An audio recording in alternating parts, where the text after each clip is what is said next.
A vida é quase que um videogame no mundo corporativo. Você vai avançando de carreira, então você te dão lá o plano de carreira, você vai subindo, subindo, subindo, ou você toma um game over, né? Ou você chega no final. E aí, quando você chega no final, você percebe que está faltando alguma coisa. Às vezes não era isso que você queria na vida.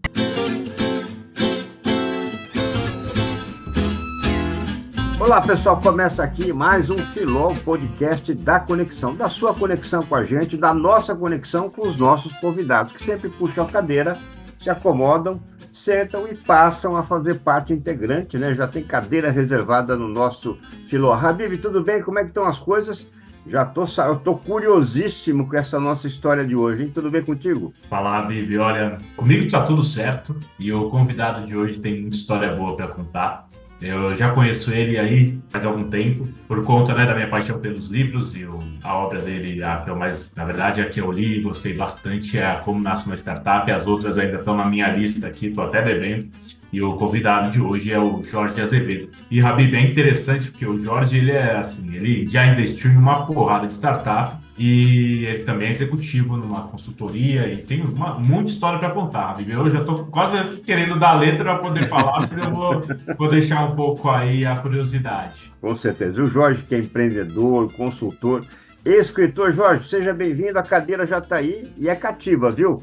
Chegou com a cadeira Opa, do Filó, ela não sai mais. Tudo bem com você? tudo muito bom estar com vocês aqui, né? Bater um papo, trocar um pouco de experiência. Obrigado aí pelo acolhimento. Não, nós é que agradecemos. Ô Jorge, aqui a gente começa tirando, arrancando a pinta. O que quer dizer isso? Contando a biografia. Então, por favor, apresente-se e conta um pouquinho da tua trajetória. Deixa eu contar primeiro onde eu estou e depois eu posso contar a história toda, né? Perfeito. Eu sou um senior advisor de uma das maiores empresas de consultoria do mundo e eu trabalho montando a área de risco de crédito, processo, modelo para os bancos da América Latina. Além disso, eu escrevi 5 livros, eu tenho mais 2, tem um que está saindo agora também, dedico à escrita.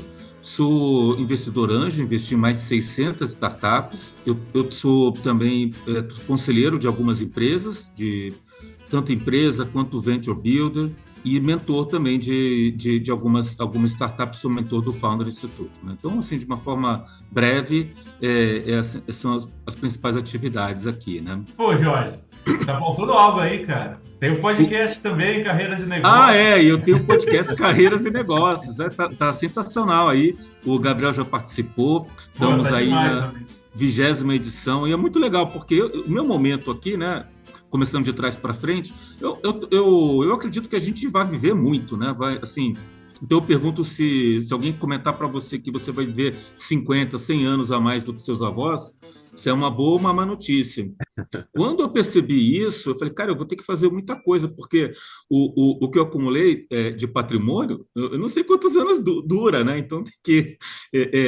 E é um pouco desse processo de transição, né? Você começa a ficar mais velho para o mundo corporativo, mas tem uma janela de oportunidade que se abre, né? E eu acredito muito nessa tese, por isso que eu converso com muita gente que fez esse processo de transição, está no conselho, foi para o empreendedorismo. A gente aprende uma barbaridade. Assim, eu faço todas as perguntas que eu quero, né? E vou aprendendo com esse processo, né? Não tenha dúvida, e realmente, às vezes, as pessoas ficam muito inseguras, como você falou bem, né? Chega um momento em que o mercado, né, corporativo deixa, talvez, de ter interesse em você como um colaborador, né, fixo, alguma coisa, mas aí você gera valor, né? E é esse Hum, valor que o mercado corporativo quer de você, numa consultoria, numa palestra, hum, enfim, né? Então, ou realmente participando de um conselho. Então, a situação muda, mas com certeza o valor que você agregou na sua trajetória é o que você hum, carrega. Ô, Jorge, já que você falou dos livros, né? Então conta um pouquinho para a gente, né, dos livros que você escreveu, mostra para a gente também, para que o pessoal hum. conheça um pouquinho dessa tua trajetória. Perfeito. Então eu vou comentar a minha trajetória e eu vou comentar aqui os livros, né? Eu escolhi a profissão que meus pais queriam. Então, eu fui ser engenheiro porque na minha época, você tinha 3 possibilidades, né? Engenheiro, advogado, médico, né? Então, assim, ou talvez administrador, assim, eram É. poucas profissões, né? Ou Não, faz dentista, né? engenharia, né? E aí eu fui desafiado, né? Eu morava no Rio de Janeiro, passei no primeiro ano do colegial, eu passei no Cisgran Rio, passei para as faculdades de engenharia. No segundo ano, eu tirei a maior nota da escola, no Sesgran Rio. E aí teve um amigo da família que falou: Jorge, eu vou impetrar um mandato de segurança para você e eu vou te colocar numa faculdade, para você não ter que fazer o terceiro ano. Aí eu só pensei, cara, mas se eu fizer isso, eu não vou jogar o Interestadual de basquete ano que vem, né? Olha. E, e aí eu não topei, mas aí bateu um pouco da soberba também, né? Ah, eu já passei, tal, tal, tal. Aí chegaram para mim e falaram: Jorge, então eu quero passar no Sesgran Rio é fácil, quero ver se passar no IMI, aí não sei o quê, botaram uma pressão. Aí eu peguei o material, estudei e passei, mas eu passei só pelo desafio, sabe? Eu nem sabia se eu queria de fato fazer. Eu entrei, aí eu falei: vou ficar um mês, aí eu decido. Aí no mês que eu entrei, eu me ferrei assim feio, porque eu não estava preparado. Aí eu falei: agora eu não saio mais, eu vou ficar até o final para não desistir. E aí, na faculdade, para cortar um pouco, todo mundo queria fazer consultoria e tal, e eu acabei indo para consultoria estratégica porque era o que os meus colegas queriam fazer. Eu nem sabia, eu nem conhecia a empresa. Quando eu fiz a entrevista, eu não conhecia a empresa de consultoria estratégica, não sabia o que era. Acabei passando também e fiquei 20 anos em consultoria estratégica. E aí a vida, né? A vida é quase que um videogame no mundo corporativo. Você vai avançando de carreira, né? Então, se te dão lá o plano de carreira, você vai subindo, subindo, subindo, e ou você toma um game over, né? Ou você chega no final. E aí, quando você chega no final, você percebe que está faltando alguma coisa. Às vezes não era isso que você queria na vida. E acho que isso refletiu um pouco, inclusive, no meu comportamento, assim, no meu nível de engajamento, né? Assim, segundo a minha esposa, era uma época que eu estava mais preocupado em andar de bicicleta do que com o mundo corporativo, com as coisas. E o que aconteceu? Um dia me chamaram, fui para a salinha e fui demitido. E foi um baque muito forte para mim, né? Foi um baque muito forte. Eu era vice-presidente de uma das maiores empresas de tecnologia do mundo, né? Tocava parte de consultoria para Finance and Risk e nunca pensei que isso fosse acontecer, né? Aí você bota a calça, né, a sandália da humildade, né? Fala: cara, mas é muito duro, viu? Quem passa por isso, você perde muita coisa, você perde status, você perde, assim, tem uma perda financeira, bate um medo muito grande, né? A tua autoestima vai lá para baixo, você de fato passa pelo luto, né? Eu passei por isso. Aí, por sorte, um amigo meu que ele queria montar uma fintech, ele me convidou para a gente montar junto a fintech. Eu me envolvi nesse mundo das startups. Fomos para o Google, eu fiquei com ele uns 6 meses que eu não podia procurar emprego. Eu tinha um contrato de não compete, então eu tinha que ficar 6 meses de quarentena. Aí eu fui acelerar, montar startup e tudo mais. Aí quando termina esse não compete, eu pego e volto para o mercado.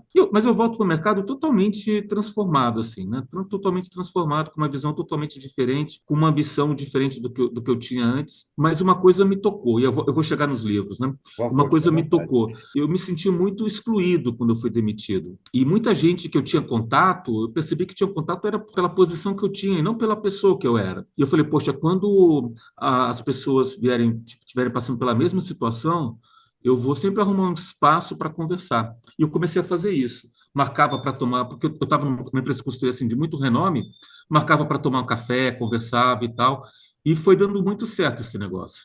Eu sentia, assim, pela leitura corporal, que estava fazendo muita diferença. Eu falei: deixa eu anotar e fazer um checklist do que eu estou falando, porque está funcionando. E eu fiz um checklist. Aí esse checklist ficou bem interessante. Eu falei: eu vou fazer um e-book falando da demissão e tal. Eu fiz um e-book. Publiquei fiz um PDF, publiquei no LinkedIn.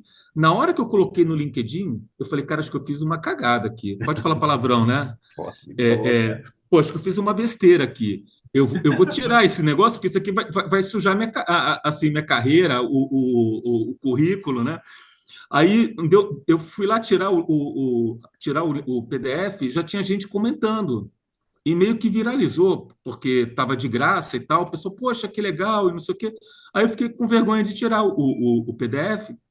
Eu deixei, deu mais de 10 mil downloads. E pessoal falando: poxa, quanta coragem, que legal, poxa, me ajudou e tal. E isso me tocou, né? Me tocou e falou: poxa, muito, muito bom. Depois eu peguei e reescrevi esse e-book, né? E transformei ele num livro, né? Num livro que é o guia do executivo demitido. Então, o Guia do Executivo Demitido, ele conta esse ano, né, que foi para mim o pior, melhor ano da minha vida, né? Então tudo que eu passei, como que você está desatualizado, obsoleto, como que você não vê o futuro, né? Como que você se prepara? Poxa, eu ganhava bem e financeiramente eu estava quebrado, estava com dívida. Eu tive que leiloar o meu apartamento. A gente foi morar num apart-hotel para eu conseguir pagar o imóvel que a gente tinha comprado na planta, assim, umas coisas. Conta um pouco desse processo. Eu engordei muito nesse momento, ganhei muito peso e tudo. Um dia eu falei, cara, eu tenho que emagrecer. E a gente fez uma aposta, estava no projeto, fez uma aposta para ver que cada um definia a sua meta para emagrecer, e quem conseguisse chegar, bota R$ 100, quem conseguir atingir a meta leva o dinheiro que está no envelope. Eu já tinha feito muito regime, e eu emagreço muito rápido, mas eu não consigo manter meu peso, né? Então eu sofro demais com isso. Então eu já tinha emagrecido, eu tinha desistido de fazer regime, porque quando você emagrece e engorda, emagrece e engorda, você acaba perdendo muita massa magra, perde músculo, né? Isso é ruim para a saúde. E eu falei, cara, eu vou fazer um negócio diferente. Eu vou aplicar psicologia positiva e vou mudar mentalmente. Eu vou acreditar agora que eu estou magro, que eu sou uma pessoa magra, e vou mudar meu metabolismo. E comecei um pouco com esse processo. Estranho que deu certo. Eu comecei a emagrecer, mas eu comecei a emagrecer comendo cachorro quente, tomando vinho. Eu simplesmente diminui muito a quantidade, e o meu nível de ansiedade foi lá para baixo. Olha que E interessante. deu muito certo esse processo. Eu emagreci, na época foram 17 quilos, hoje são 27, mas eu cheguei a ter emagrecido 30 quilos, tá? Com esse processo. E estou, o quê? Há uns 6 anos, 7 anos com o mesmo peso, né? Ou no mesmo patamar de peso. Então, durante esse processo, o pessoal começou a me perguntar: poxa, Jorge, o que aconteceu com você? Como é que você fez isso? Você tá, que dieta é essa? Aí eu estava animado por ter feito aquele primeiro e-book, e aí eu fiz o livro. Esse aqui já é uma outra edição, mas é o Máquina de Emagrecer, Olha, né? sensacional. Puxa vida, que Então ele interessante. conta essa jornada, né, de como que você muda o teu estado mental de dentro para fora, Exatamente. e isso reflete no teu comportamento e emagrecimento. Essa é a grande mudança, né, Jorge? Exatamente. Né? Então foi um pouco desse processo. Então eu comecei a me animar em escrever, e aí foram outros. Eu vou pegar aqui, né? Bom, o Gabriel já falou, né? Como nasce uma startup. Foi inclusive pela Buzz. Ele conta aí um pouco dessa experiência como mentor de negócios digitais.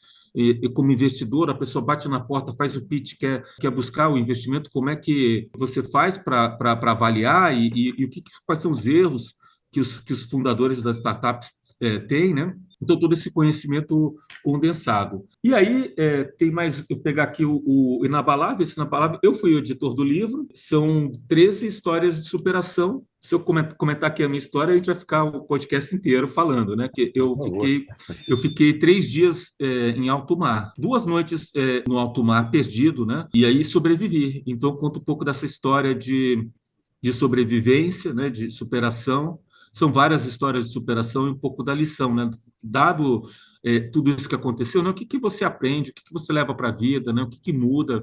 Por que você acaba sendo mais sereno? Sei lá, acontece um negócio que não dá certo, eu paro, eu penso, falo, cara, tá bom, não é a pior coisa que aconteceu na minha vida, né? Então, você Ótimo. relega e leva, né? E só para fechar aqui, que eu acho que eu falei demais, né? Imagina. O Fractais são 18 autores, o pessoal escreve bem pra caramba, é ficção e fantasia. Eu tenho um conto aqui também. A gente fez um curso de escrita criativa, curso de um ano, e no final a gente decidiu, vamos escrever cada um conto em cima dessa visão de fractais, distância. Era durante o Covid, né? Amizade, distância, e aí surgiu esse livro, né? E todas as histórias que eu conto são sempre casos de alguma forma de superação, né?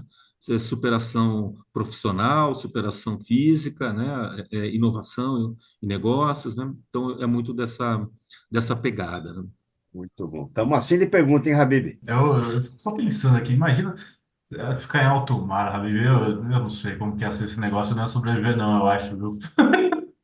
Tu tá louco. Jorge, eu sempre fiquei assim, eu estava pensando aqui, né? Eu estava lembrando de como nasce uma startup, das lives que a gente fez, das conversas nossas.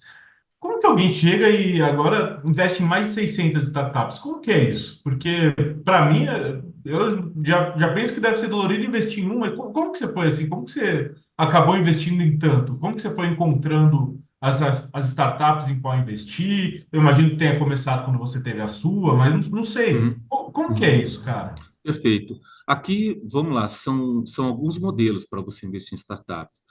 Então, tem algumas que eu ajudei a montar a startup. E alguns casos até foi financeiro, mas foi muito mais de esforço, estruturação e tudo mais. Você fica com uma participação. Eu estou no Urca Angels, né? E, então a gente lá toda semana tem um pitch, a startup faz o pitch, ela faz o pitch assim, a duração é mais ou menos 1 hora entre pitch, perguntas. Depois eles saem da sala, a gente decide no mesmo dia se vai investir ou não. Então, de investimento direto, eu devo ter investido aqui em umas 40 startups, mais ou menos. E além disso, tem o modelo de pool. O que é o pool? Assim, eu tenho pool de Venture Builder, eu tenho pool do Founder Institute, mas o que eu tenho mais é do Boss Invest. O pool você junta várias pessoas, 10, 20, 30 pessoas, elas aportam um dinheiro, faz uma vaquinha, né? E você tem uma liderança que faz a seleção das startups para esse pool. Então o Boss Invest pré-seleciona empresas que passam numa determinada tese, e aí esse grupo de pessoas decide se vai investir ou não. Eu fazia parte de um pool que chamava Lotec, ainda faço parte, mas a gente já fechou o investimento, já investiu toda a grana, então é só manutenção. E eu lidero um pool chamado BoardTech. Esse pool BoardTech, a gente investe em qualquer startup que passa pela tese de investimento, mas a gente dá preferência para aquelas startups onde você colocar um conselho consultivo pode acelerar muito a startup. E, Jorge, só uma Oi. dúvida. O que é uma tese de investimento para quem não conhece? O grande perigo, né, de quem investe é você fazer besteira, né? E aí aparecem as oportunidades.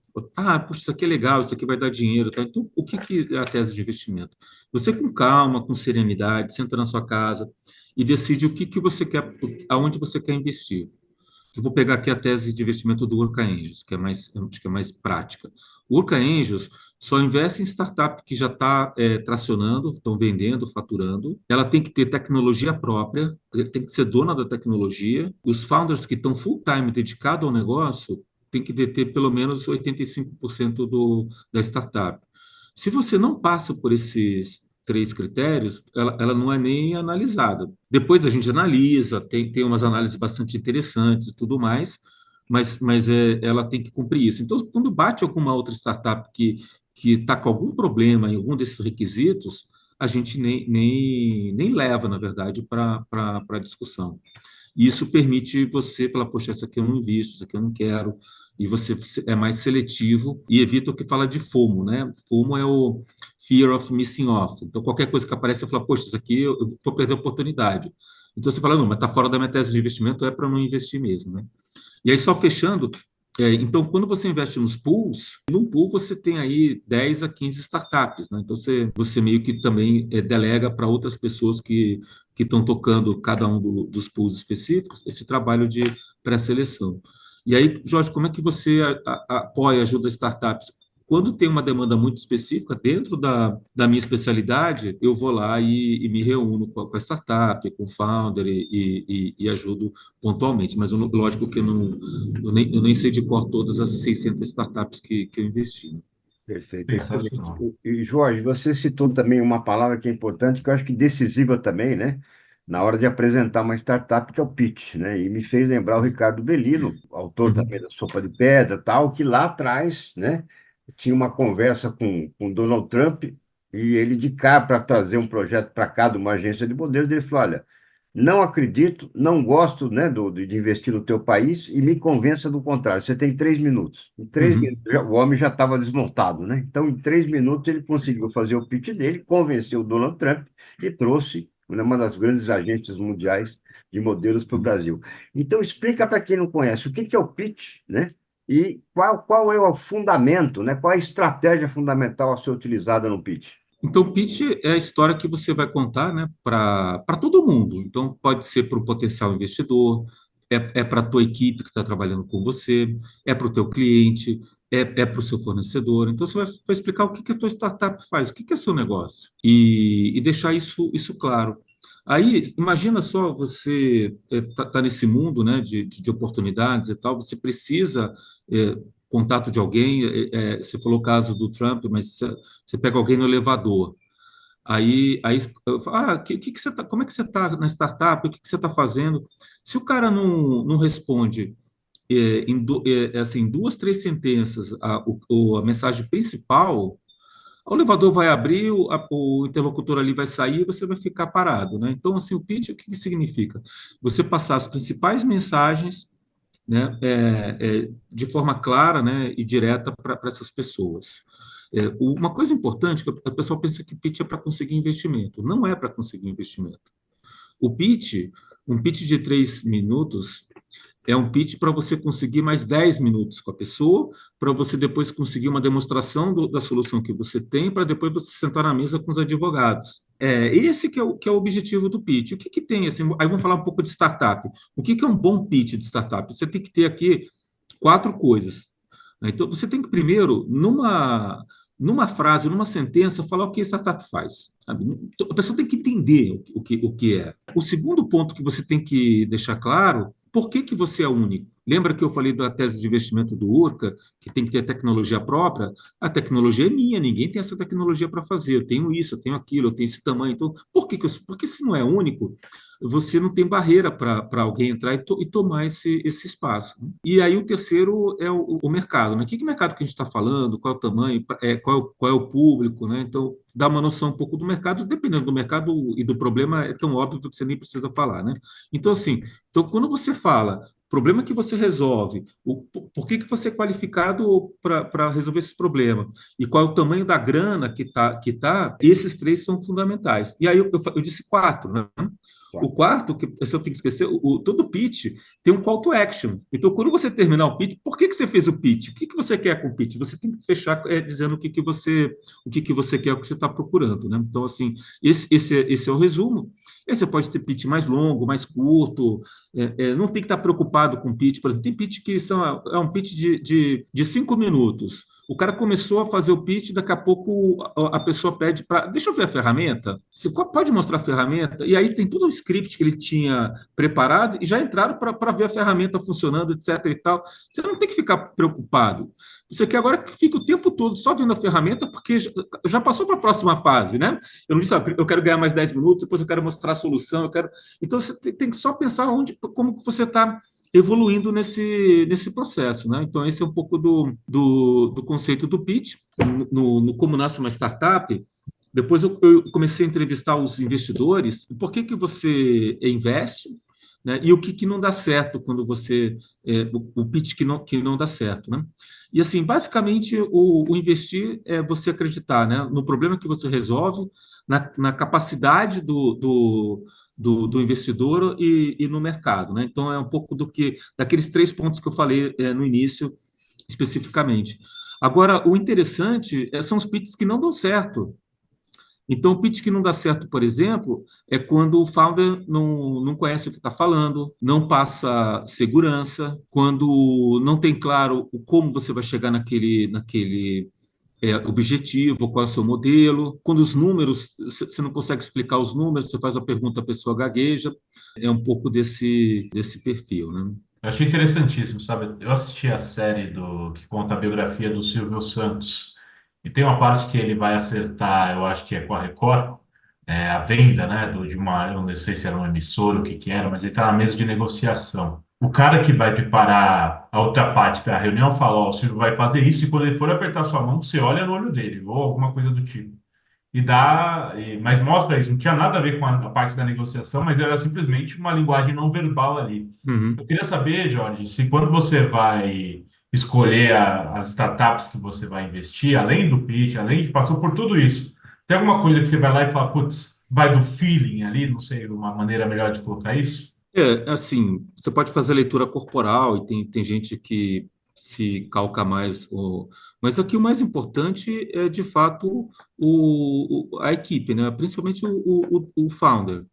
Esse é mais importante. Então, a gente fala que entre o jockey e o cavalo, você tem que apostar no jockey, porque você tem uma solução que é interessante, uma mudança de contexto muda completamente. Vamos pegar aqui o Waze. O Waze, ele não era uma ferramenta de navegação. O Waze, quando ele foi criado, ele era para produzir um mapa e vender mapa digital. E o mapa digital, você andava, você ligava o Waze, andava pelo Waze em lugares onde você não tinha um mapa digitalizado, ele via que vários carros passavam por aquele lugar e depois o próprio usuário entrava ali e confirmava que aquilo ali era uma via, era uma rodovia, etc. e tal.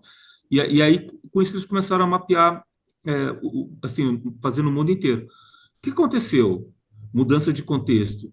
O Google chega e anuncia Google Maps de graça. O produto que os caras estavam construindo para vender, agora tem o maior concorrente, já está com o produto pronto e deu de graça. O que aconteceu com a startup? Acabou, né? E aí o founder, né, ele teve aqui no Brasil, estava num evento, ele falou que a gente sentou no chão e chorou, porque não tinha o que fazer. Aí daqui a pouco, você para pensar e fala, nossa, mas a gente tem alguma coisa diferente. O nosso usuário gosta tanto da gente que ele faz o mapa para a gente. Por que eu não trabalho, não o produto final, mas o meu maior ativo não é o mapa. O meu maior ativo é o grau de engajamento do usuário. E aí criou um sistema de navegação que tem um certo diferencial, né? Pelo menos para o brasileiro usa bastante o Waze, né? Mas você vê como é que muda, e quem faz essa mudança é quem está lá, né? Não é a solução. Você não comprou uma startup que vai desenhar mapa. A Amazon, ela começou fazendo o quê? Ela começou entregando livro. Hoje, se você pegar um negócio de delivery deles, que é importante, não é o maior gerador, né? Então, e aí você começa a olhar, não, mas agora você tem a AWS, você tem a Amazon Prime para fazer streaming, você tem a Amazon Health e assim vai. Então, assim, você entender, né, que você tem um ambiente que fomenta inovação, fomenta novas visões, tem um motor 2 de desenvolvimento e tem uma pessoa ali e uma equipe que lidem com isso, se tem essas características, é o mais importante. Por isso que o founder, né, ele se porta na apresentação, falando, pode ser por leitura corporal, mas é por atitude também. Então, você faz 3, 4 perguntas, ele vai falar, isso aqui eu não sei, isso aqui é assim, isso aqui é tal, tal, tal. Você fala, poxa, esse cara aqui, ele sabe lidar com o tema e aí você ganha confiança, né? E a chance de investimento é maior. É lógico que se tiver um monte de problema, você não investe, mas, assim, esse atributo é super relevante, né? Não tenho dúvida. E interessantíssimo, né? Vários pontos que você traz aqui, principalmente um que muitas pessoas já viveram ou vivem, né? Que é o da porta fechada, né? O fim de um ciclo no momento que você não esperava ou não queria, né? E como isso faz bem para a gente, né? Talvez, muitas vezes, eles tomam por nós uma decisão que a gente não teria coragem de tomar, né? Então, vários dos meus biografados viveram isso, né? Idealizavam algo, né? A porta se fechou, tiveram que redirecionar e graças a isso, né? Um dos exemplos, né? Uhum, Um queria entrar no exército em Portugal e ser motorista lá, né? Veio para o Brasil, se tornou o proprietário da Biscoitos Triunfo e hoje, né? E depois criou o grupo Royal Palm Plaza de hotel. Enfim, não que ser um uhum, motorista seja um demérito, ao contrário, né? uhum. Mas como isso, né? Despertou nele um empreendedorismo que talvez não existisse. Por falar em despertar, Jorge, muito interessante, e depois se quiser comentar isso também, e essa situação, claro, interessante hoje olhando, né, mas que você viveu, né, num naufrágio de 2 dias em alto mar. Que Jorge Uhum. Azevedo você descobriu nesses 2 dias que você nem imaginava que havia dentro de você? Só aproveitando a pergunta para já pegar no mesmo assunto, foi tipo as aventuras de Pi ou nada a ver? Eu acho que primeiro uma espiritualidade muito forte, né? Então, assim, para quem não acredita em Deus, né? Assim, quando você passa por um momento desses, assim, é muito forte. Não tem como falar assim, porque o que acontece? Você começa a degradar fisicamente, estava muito frio, então gelado, E então você começa a degradar sem comida, sem água, sem nada. Então você começa a entrar em privação também, né, calórica e tudo mais. E aí você entra num estado assim, né, falando do PI, né, você entra num estado realmente, né, de delírio, né. Para mim, eu consegui manter a serenidade, porque eu não tinha muito o que fazer. Tiveram dois momentos que passaram um barco à noite próximo, eu tentei ainda chamar, mas no primeiro barco o cara nem escuta, não, você não escuta, de jeito nenhum. O segundo, se eu tivesse um isqueiro, uma coisa assim, eu teria colocado fogo no tanque de gasolina do barco. Eu teria feito alguma coisa para ver se chamava atenção e tal, mas não tinha, né? Não tinha o que fazer. Então foram dois momentos assim que realmente você fica no auge, né? Poxa, será que vai acontecer? E eu estava indo numa direção que é, se você olha o formato da costa brasileira, aonde dependendo da corrente já é alto mar mesmo, não tem volta, né? No segundo dia, né, eu à tarde, assim diria mais estava tudo nublado, mas acho que tipo meio-dia que dissipa um pouco a neblina, eu vi um vulto escuro que seria uma ilha. E aí eu comecei a remar naquela direção. E assim, eu remei muito, assim, eu remei a tarde toda. Eu remei a ponto de dar cãibra no braço, de você começar a sentir choque no braço, parar de sentir o braço e rema, rema, rema. E isso fez também você ir na direção do continente. Então, todo como é que você primeiro mantém a calma, mas na hora que você pode fazer alguma coisa, como é que você foca e resolve esse ponto específico, né? Então, assim, para mim, a noite que eu passei, a noite inteira, foi uma das noites mais frias da década, e realmente foi, assim, muito forte, né? Muito forte em termos de fé, né, de religiosidade, espiritualidade e tudo mais, né? Então, assim, para mim você viveria de novo, com certeza. A experiência, assim, não foi legal, mas transformou demais, assim, me transformou demais. E aí, como é que é o Jorge depois disso? O Jorge, depois disso, é um cara que, olha, aconteceu um desastre, alguma coisa, você olha, pensa, fala assim, cara, isso aí não é a pior coisa que aconteceu comigo. Se der tudo errado, o que que vai ser, né? E aí você começa a lidar com a vida de uma forma muito mais leve, muito mais tranquila, né? Você se estressa muito menos. Eu tinha 18 anos quando isso aconteceu. Então, assim, então isso traz uma paz, né? Uma paz muito grande, né? Então, assim, resumindo, é uma questão espiritual que eu não consigo traduzir aqui em palavras, e é muito próprio, assim, né? Eu não quero pregar nada, né? Cara, a experiência que eu vivi, sei lá, a pessoa pode estudar teologia, pode praticar, pode ir para os cultos e tudo mais. Acho que são poucas pessoas que conseguem ter esse contato e essa experiência, né? Então, assim, eu me senti tocado realmente, né? Envolve E, estratégia, religiosidade, muita coisa, né, Jorge? e assim, eu era jovem na época também, então assim, eu saí com uma tremenda maturidade, né? Jorge, assim, eu nunca tinha parado para pensar nisso, mas eu fico até arrepiado aqui, porque você teve uma experiência que é o que poucas pessoas conseguem ver isso de fato, que é o sublime, porque é indescritível, né? O sublime pode ser da desgraça total até a maravilha total. Eu acho que você experimentou os dois, né? Porque Uhum. nunca passei por uma situação parecida, mas assim, de você narrar, eu acho assim, eu não sei se você teve isso, mas você vê o que realmente importa na vida, né? Sabe as pessoas que têm EQM, né? EQM é a situação de quase morte, né? E aí comenta que a vida toda passa, assim, você olha e você vê a vida toda passando, né? Então, assim, eu tive esse momento, assim, de olhar e ver a vida toda passando. Eu tinha pouca experiência de vida, né? Mas passa tudo, assim. Aí chega uma hora que você atinge um estado, cara, se eu morrer, eu não vou sentir o frio que eu senti na noite passada. Tirar o melhor proveito, né, da experiência, sem dúvida, é verdade. Puxa vida. Ô, Jorge, outro detalhe importante também, né, na tua trajetória, né, bem densa, já dá para perceber, né, Habib?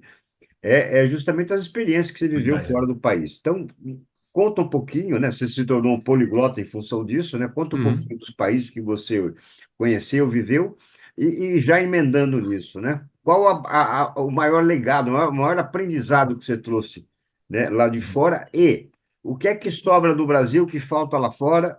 O que é que sobra lá fora que falta no Brasil? Bom, eu tenho assim, eu consigo categorizar talvez assim três níveis de experiência internacional, né? O primeiro é bem pontual. Eu tenho passado mais tempo fora do Brasil do que aqui. Então, essa semana eu cheguei hoje de manhã, né? Mas eu tava em Bogotá, depois eu fui para Guayaquil. Na semana que vem eu vou para Lima, depois eu vou para Guatemala e depois eu vou para o Panamá. E aí na outra semana era para eu ir para Cuenca, eu estou negociando ver se eu consigo fazer remoto. E então assim, então eu tenho assim um nível de atividade. Você chegar no país, às vezes eu nem sei onde eu estou, né?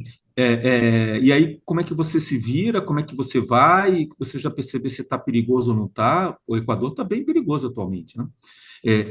Só ver as notícias, como é que tá, como é que faz e tal. Então tem essa questão assim de você começar a virar uma pessoa mais internacional.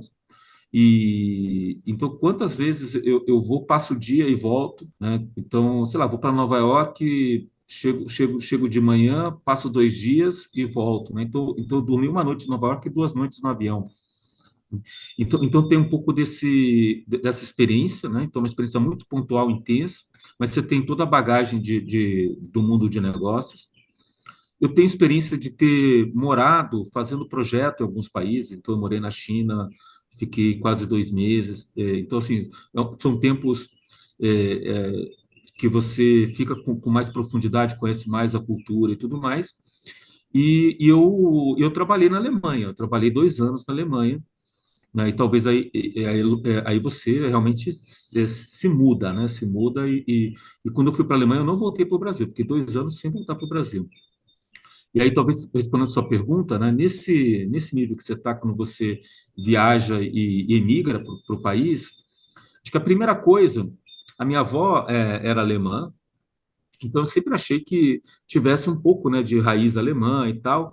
Quando eu cheguei na Alemanha, eu descobri que eu era 100% brasileiro, que não tinha nada a ver, assim. Acho que tinha algumas coisas assim, a sopa que eles faziam era a sopa que a minha avó fazia, tem alguma coisa assim que você associa, mas assim, não tem nada a ver a cultura, né? Então, assim, essa diferença cultural é muito forte, né? E tem coisas boas e coisas ruins, né? Então, você vê na Copa do Mundo, aqui no Brasil, os japoneses fazendo mutirão para limpar as arquibancadas. Então, eles vinham com um saco de lixo, eu terminava o jogo. Isso é normal, né? É cultural, né? Faz Desculpa, Jorge, parte, eu cobrindo Copa do Mundo vivenciei isso. É né? impressionante. Eles Né? com a vassourinha, todos de luvas, de máscara. É lindo de ver. Não, Legal. Você vai no Japão, tem aposentado que é voluntário para ajudar turista que chega no aeroporto. Então você começa a ter um pouco desse contato, né? Então, acho que específico. Na Europa, em geral, o nível cultural é fora de série. Então, o europeu médio tem um conhecimento muito acima, assim, não sei nem que quartil aqui, se fosse pegar o nível de instrução de um brasileiro, né? Em termos culturais, de história, conhecimento, você sentar e bater um papo e tal. Então assim, é bem mais avançado, né? Bem mais avançado culturalmente, em termos de bagagem. Bagagem não é escola só, não. Né? Bagagem que você aprende em casa, que você cuida. Então, eu morei na Alemanha em 95. Já tinha essa preocupação com o meio ambiente, tinha lugar que você não podia sujar contaminar a água, porque era de nascente e tal. Então, tem um monte de coisa que a gente vê começando a aparecer no mundo agora, né? Mas, assim, agora você tem o outro lado, né? Então, por exemplo, quando eu saía com os meus amigos, eu tinha amigos latinos e eu tinha os amigos alemães. Normalmente a conversa dos alemães era assim: puxa, o mundo está sendo destruído, vamos acabar com a natureza e tal. Algumas coisas mais filosóficas e tal. Você voltava para casa pesado, né? Assim, triste. Aí você saía com os latinos, era só brincadeira, piada, um brincando com o outro. Então você chegava, voltava leve, tranquilo, né? Então, por exemplo, ir para a Itália, para mim, Itália é muito mais próximo do Brasil do que da Alemanha, por exemplo. Assim, a cultura italiana é a nossa cultura. né? Eu sentia assim, poxa, eu me senti em casa, por exemplo, né? Então tem todo esse aspecto cultural, né? E morar fora, acho que, em resumo, você se torna mais cosmopolita, né? Você conhece um monte de coisa, você abre um pouco a mente, você tem mais desapego, né? Atualmente não faz sentido as pessoas não terem essa experiência internacional, né? Viver e estar lá, né? Aprender as línguas, né? Então, assim, vou só mais um exemplo, eu trabalhando na China. Aí, então, primeiro, o que me chamou a atenção na China?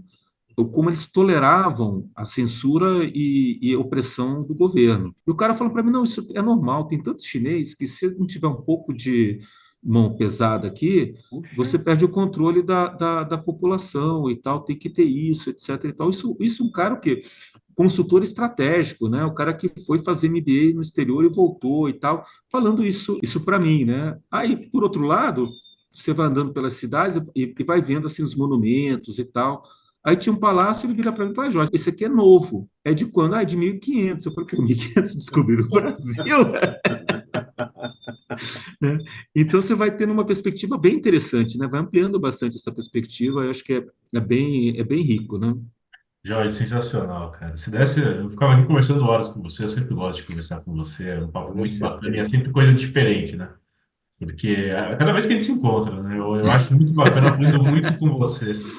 E, Jorge, eu queria saber, a gente está, infelizmente, está chegando aqui no final, e eu queria saber se tem uma mensagem final aí para a gente, para quem está ouvindo, de repente para o negócio, o que você acha bacana, se pudesse deixar uma mensagem pro pessoal, ia ser muito legal. Eu acho que eu abri com essa pergunta, né? Mas eu acho que para mim é uma mensagem muito forte. Se você vai viver 50 anos a mais seus avós, é uma boa, uma má notícia, né? Isso tem uma implicação bem relevante. A gente falou de carreira, né? Então, assim, o que que você faz? O cara está hoje com 60 anos, está no auge profissional, você vai mandar ele embora? Ou você vai deixar ele e vai abrir mão de promover os outros que estão na fila e de contratar as pessoas que estão se formando, né? E aí, quando você coloca uma capa de inteligência artificial por cima, né? Então, uma série de trabalhos você consegue trocar e tudo mais, né? Como que você lida com isso? Aí, quando você olha para previdência, as previdências estão falidas. Não tem nenhuma previdência no mundo que tolera uma sobrevida aí de 40, 50 anos. Não tem. Talvez nos países nórdicos você tem lá produção de petróleo e tem uma reserva, mas acho, tirando isso, eu diria que não tem você não tem previdência que aguente. Todas quebradas. E aí você olha para a saúde, o custo, né, para você produzir o medicamento é gestão de portfólio. Você faz um monte de química, uma delas dá certo. E aquela que deu certo paga todas as outras.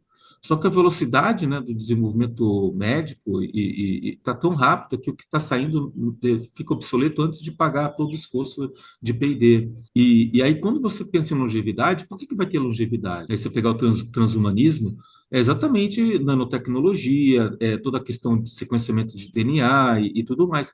E isso, né, aparentemente vai custar bastante caro no início, né? Então, assim, você vai acabar num dilema que é o seguinte: olha, eu continuo vivo e torro toda minha reserva financeira, ou eu deixo para lá e morro e deixo a reserva financeira para os meus descendentes, né? Então, aí você começa a refletir sobre esses aspectos todos.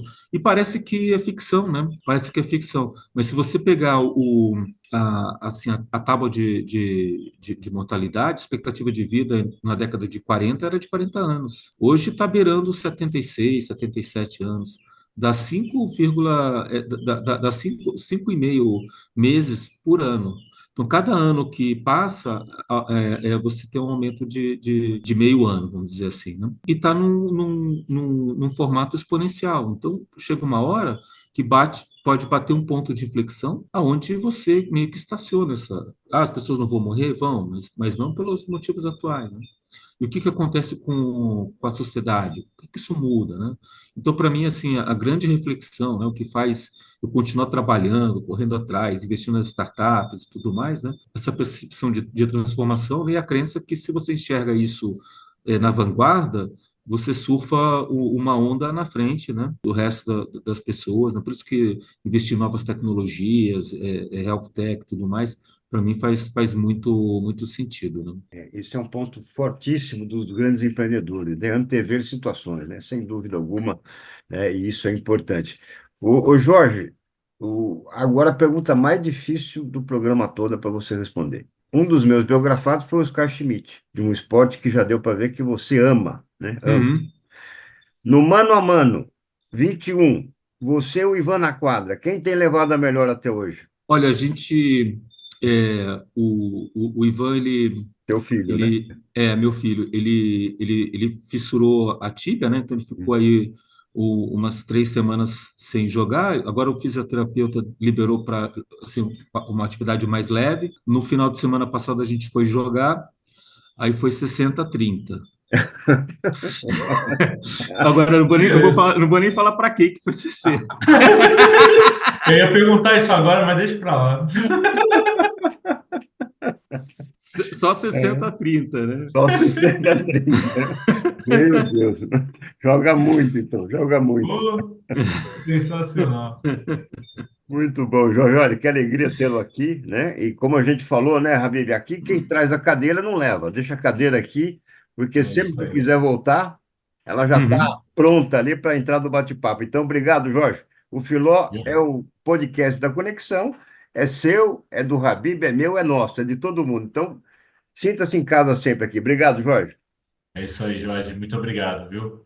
Muito bom, gente, muito bom estar com vocês aí. Quem quiser mais, procura aí jorgemAzevedo.com, aí tem os livros, tem tudo, mídia social e tudo mais. Beleza? Ah, e recomendo escutar também o Carreiras e Negócios do Jorge. Eu escuto, gosto bastante. É muito bacana o projeto seu. E também recomendo seguir você nas outras redes sociais, né, no Instagram e tudo mais, que você mesmo falou que está no site, mas é o Jorge Azevedo, né, Jorge? Isso, @Jorge_Azevedo. Mas escreve Jorge Azevedo, acho que aparece. Aparece sim, aparece sim. Beleza. Muito bom. Jorge Azevedo, Bom, escritor, empreendedor e consultor. Obrigado, isso Jorge. aí. Uma Obrigado delícia de vocês, papo muito aqui. bom. Obrigado você. Habib, tudo tranquilo, né? Mais uma vez, que baita filó, hein?